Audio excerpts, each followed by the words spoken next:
Hi, welcome to week 9. We're going to continue the discussion of quality in healthcare using analytics. Using data from the electronic medical record and other data sources can be used to inform practice processes and improve outcomes, such as the quality of care, service, and cost. This is a definition of quality improvement in healthcare from the U.S. Department of Health and Human Services.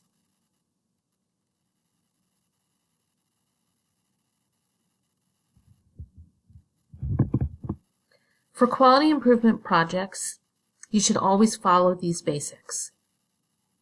QI work as systems and processes, focus on patients as well as caretakers and employees, focus on being part of the team, and focus on the use of data. QI projects need these resources. Look at the processes or activities happening and the results. Focus on the data. It's important to focus on the data so that there's evidence to show that you are working on the right project at the right time and for the right reasons. In your textbook, there's a nursing home example tutorial, and you can use this to practice with MS SQL for the data and RStudio for the analytics. Logistic regression and ANOVAs are common methods for looking at existing process problems and root cause analysis. When we use the terms dependent variable, we mean that this factor depends on the independent variables. Do quality measures, staffing, health inspection, and/or ownership type have any impact on the overall rating of a nursing home? Regression modeling can be done in a variety of software programs, from R or RStudio to more expensive licensed tools such as SPSS, SAS, and Minitab. Some less robust analysis can also be done in Excel. For comparing means between two groups, a t-test can be used effectively in Excel. For two or more groups, an ANOVA should be used. Here is a free site to check how to format your data for use in R for programming in ANOVA. You can also follow these simple steps in these links to use a more basic file or create your own data file in place of working through the nursing home example, so that you can get some practice with this methodology. Unlike graphical user interface tools such as Tableau and Power BI that allow for systematic data cleanup, R will require that you manually review and clean up any messy or dirty data prior to running R code. If you're using Excel, be sure to first go into File on the menu and choose Options and load the add-ins, including the Analysis tool pack.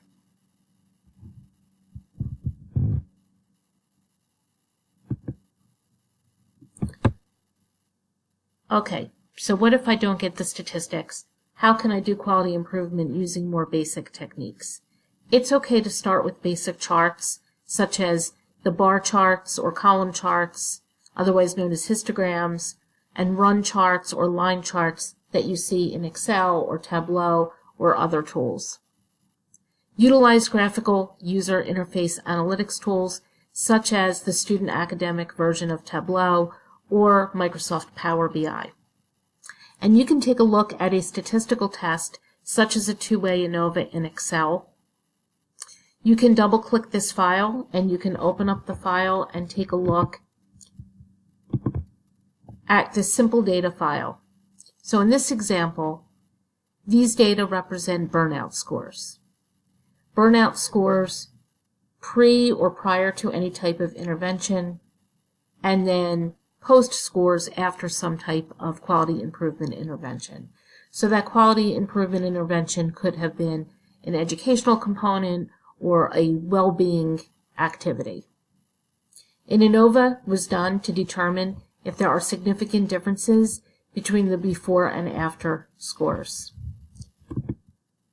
And if you take a look at the results in these two ANOVAs, one is with replication so that you can see this data broken down by physicians, as well as the group of physician assistants and nurse practitioners, or together. What you're looking at here is to look at whether or not the F value is higher than the F critical value and whether the p-value is smaller than 0.05. In this case, there's a significant difference between the before and after burnout rates. To do a ANOVA in Excel, after you have your data, you would go to the data option on the menu, come over here to data analysis, and you can choose a one-way or two-way ANOVA.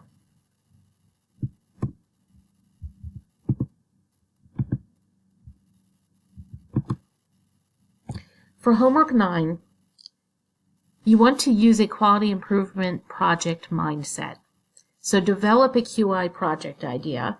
This is the idea that you're going to be posting onto the discussion board and getting feedback from myself and your peers, and either find real data sets or create simulated data sets for analysis. Using the tool and methods of your choice, perform analysis to measure the improvement based on a QI intervention. Excel charts, ANOVA, t-tests, regression are all useful methods for measuring the success of a QA project. Submit your simulated QI idea, the data sets used, the methods used, and results to Canvas prior to November 5th. As usual, if you run into any problems or have any questions, please reach out to me through email or Canvas. Thank you.